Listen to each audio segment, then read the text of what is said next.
A runaway prince hides his crown to live like everyone else, but falls for the one girl who swore never to love a liar. Prince Adrian Kensington stood before the grand mirror of his room, his reflection framed by gold and regret. Behind him, servants bustled, adjusting the suit he would wear to announce his engagement to Lady Charlotte. The room smelled of roses and politics. "Smile, Your Highness," one of them said. He did, but his eyes stayed hollow.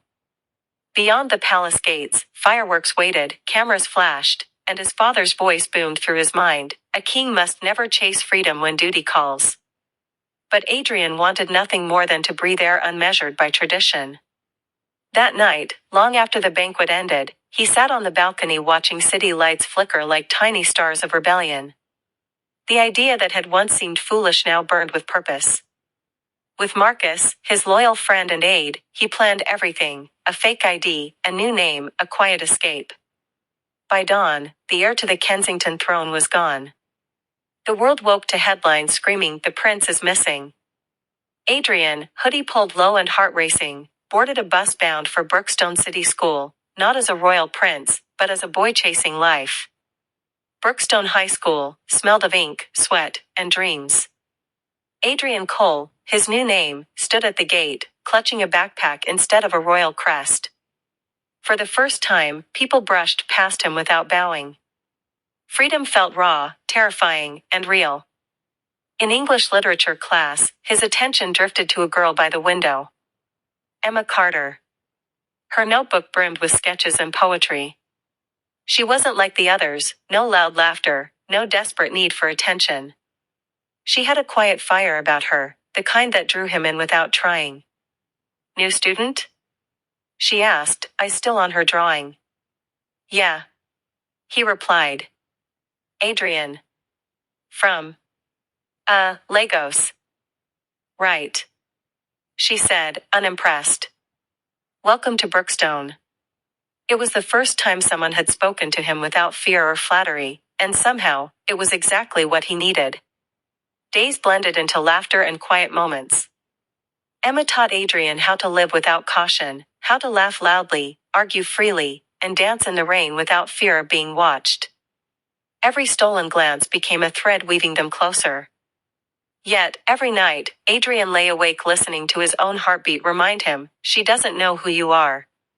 He wanted to believe that love built on lies could still be real, but guilt was a silent guest at every smile. And still, when Emma rested her head on his shoulder under the oak tree, he forgot crowns, duties, and fear and only remembered her warmth. One afternoon, Emma surprised him with a small framed picture, a candid photo of the two of them laughing near the diner. "So you'll remember Brookstone if you ever leave," she said with a grin. The gift made his chest ache. He imagined her face when she'd one day see his in a headline. "You really think I'll leave?" he asked softly. "Everyone does," she murmured. "No one stays forever." He wanted to promise her he would. But he couldn't. Instead, he touched the frame gently, as if sealing a silent vow, that when the truth came, he would face it with honesty and love, not fear. The royal search grew louder.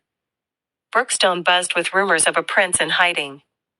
Adrian tried to stay invisible, but one slip, a charity fundraiser photo posted online, drew unwanted attention. Marcus stormed into his apartment. "You smiled for a camera, didn't you?" Adrian paled. "It was just a school photo." "Well, now the royal security team is 3 towns away," Marcus hissed.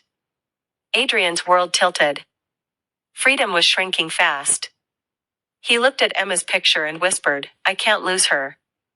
Marcus sighed. "Then you better start preparing her for the truth, because lies are running out of time." That night, Adrian walked Emma home beneath silver moonlight. Every step felt heavier with the words he carried. "Emma," he began, voice trembling, "there's something I've never told you." She stopped walking. Her eyes searched his face. "You're scaring me." "What is it?" He opened his mouth, but then her phone rang. It was her mother, worried and tired. Emma smiled weakly. You can tell me later, okay? He nodded, but his chest ached. Later. Felt like a luxury he no longer had. As she walked away, the sound of her laughter fading into the night, Adrian felt time slipping through his fingers like sand, and fate waiting to expose him. The next morning, Marcus burst into class, breathless. They found the bus records. The royal crest is on high alert. Panic rippled through Adrian's mind. He needed to leave, but leaving meant losing the only place he'd ever felt alive. As he looked at Emma across the room, sunlight catching in her hair, the decision tore at him. She waved, oblivious to the storm gathering.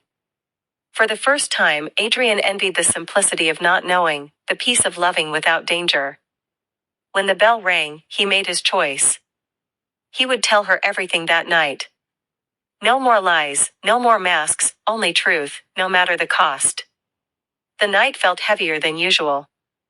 Adrian waited by the fountain behind the old library, the city quiet except for the hum of street lamps. When Emma arrived, her eyes were bright with curiosity. You said it was important. He swallowed hard, the words lodged in his throat like stones. Emma, my real name isn't Adrian Cole. He began. It's Adrian Kensington. She blinked.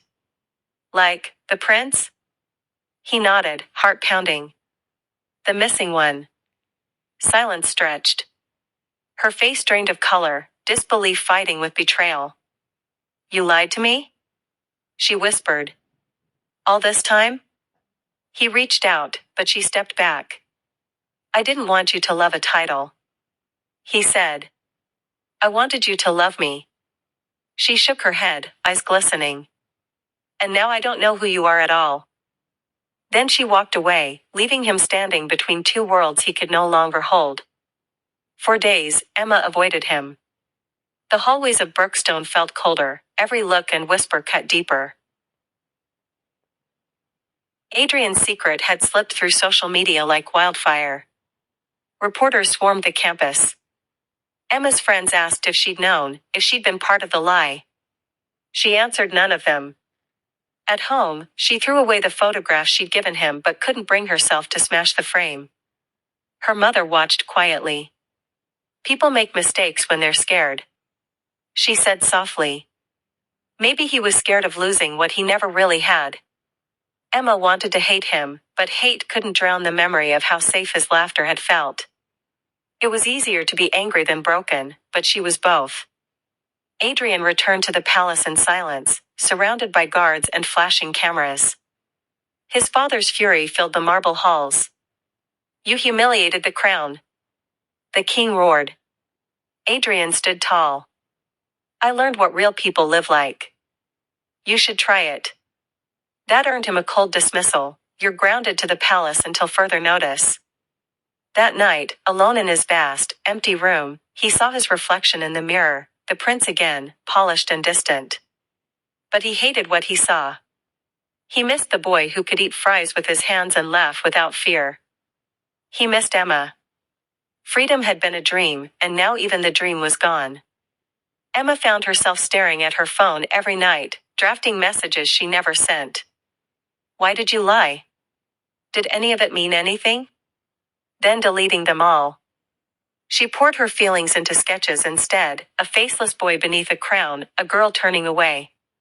Her art teacher noticed the pain in every line and said quietly, sometimes forgiveness is a kind of freedom too. Meanwhile, Adrian wrote letters he couldn't deliver. You taught me more about courage than 1,000 royal speeches ever could. He wrote. He sealed each letter and locked them in a drawer. They'd never meet her eyes, but they were the only way he knew to keep her close. A month later, the royal palace announced an exclusive television interview.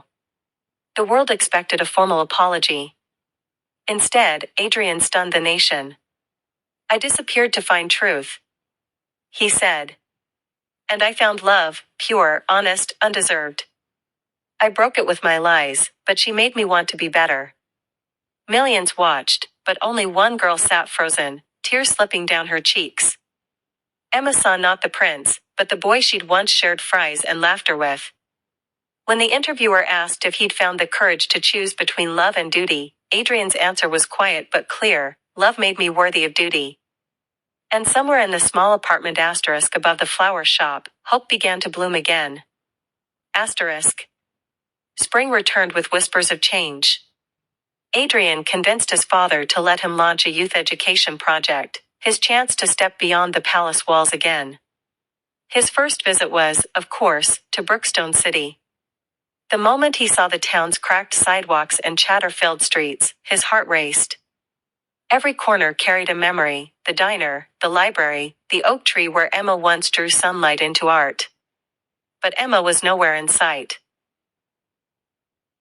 Her mother's flower shop still stood on the corner, its windows filled with lilies and forget-me-nots. Adrian stood outside for minutes before gathering the courage to step in. "Can I help you?" "Mrs. Carter asked kindly, then recognition lit her eyes. "Oh." He bowed slightly. "I'm not here to make trouble. I just needed to see where she's been." "Mrs. Carter smiled faintly. "Then you'll need more courage than titles, Your Highness." Emma returned from her art exhibition to find a single white rose waiting on the counter, tied with a ribbon that bore the royal crest. She froze. "Who left this?" she asked her mother. "A man who looked more human than royal," came the soft reply. Emma's chest tightened. That night, she sat by the window, the rose in her hand. "Why now?" she whispered. She had spent months trying to bury him beneath anger and pride, but the bloom in her fingers felt like an apology that words could never hold. Still, she wasn't ready to forgive, not yet. Love could be patient, her heart would have to be too. Their paths crossed again at the community center's art showcase. Emma's paintings filled the walls, colors bleeding with emotion, love, loss, and longing. When Adrian entered, silence rippled through the crowd. Cameras turned, but he only saw her. "You came," she said flatly. "I couldn't stay away," he answered. "Not this time." "You should have stayed gone," she whispered, eyes trembling. "I tried," he admitted. "But every road leads back to you." Her tears glistened like broken glass. "You can't fix something that's already cracked." He took a step closer. "Maybe not. But I can learn to handle it gently this time." Her silence said maybe, not yes, not no, just maybe.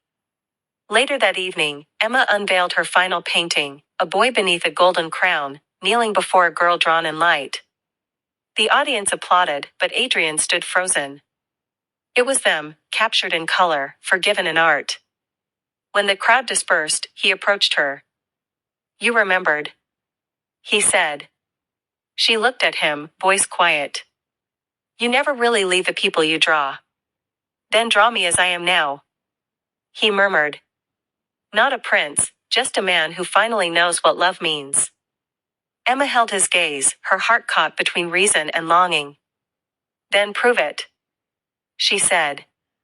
And for the first time since the lie, he smiled with truth instead of guilt. Days passed. Adrian sent no grand gestures, no roses or cameras, only small acts that spoke louder than words. He volunteered at the youth center, repaired old classrooms, helped students like any other man. When reporters asked why, he said simply, "Because I should have done this long ago." Emma watched from afar, her anger softening. One evening, she found him sweeping the garden behind the center. "Princes don't usually sweep," she teased. He looked up, smiling. "Then it's a good thing I'm not much of a prince anymore." She laughed softly, that sound he'd missed like air. For the first time, the silence between them wasn't heavy. It was healing.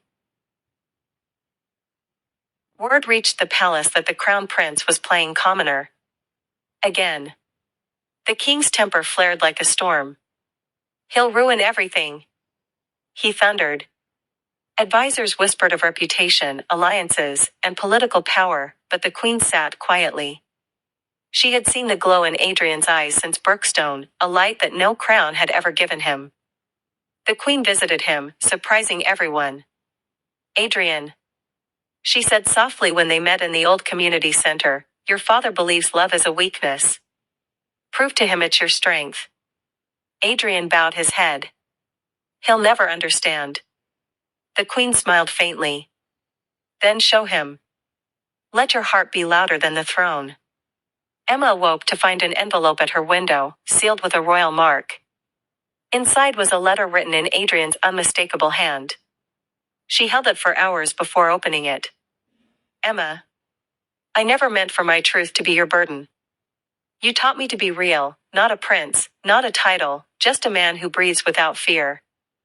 I don't ask for forgiveness. I ask for a chance to make my truth worthy of your heart. Adrian. She folded the letter carefully, tears dampening the ink. She didn't reply, but she didn't throw it away either. That night, she dreamt of his laughter in the rain, a memory that refused to fade. Without warning, the royal convoy swept through Brookstone. The town buzzed as the king himself stepped out, a towering man in a dark suit, flanked by guards. He entered the community center and found his son sweeping floors again. So this is what you left a kingdom for? The king demanded. Adrian met his gaze calmly. No, father. I left to understand the kingdom I'll lead. The old man's silence was sharp. And the girl? He asked coldly. She's the reason I became the man you hoped I'd be. Adrian replied. For a long moment, the king said nothing. Then quietly, we'll see. And he walked away, but his eyes no longer held only anger, there was something else. Something like respect. Brookstone's annual festival glittered with lanterns, laughter, and life. Adrian helped the children hang paper lights across the courtyard while Emma painted faces and smiled shyly from afar. The king and queen watched from a distance, disguised among the crowd. When the lanterns were lit, Adrian found Emma beneath the biggest tree. You once told me love should be ordinary. He said. I finally understand, ordinary doesn't mean small. It means real. She looked at him, eyes soft with something between disbelief and hope. And if the world doesn't approve? She asked. He smiled. Then we'll build our own. Their fingers brushed, hesitant but sure.